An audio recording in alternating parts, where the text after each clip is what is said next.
Hello guys, our ulam for tonight, that's pinakbet. Ayan, may malunggay. Oh wow. Tapos meron tayong okra. Ito, wala tayong patani, kaya nilagyan ko ng edamame.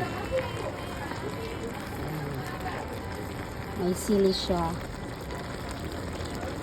saka talong, kamote, walang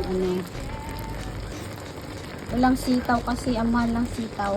Tapos nilagyan namin ng konting yung inihaw noon na tilapia, saka konting pati. Yes, tayo. Lusog-lusog. Wala naman ng kanin to. May tutulang. Right? Thank you. That's it. Bye.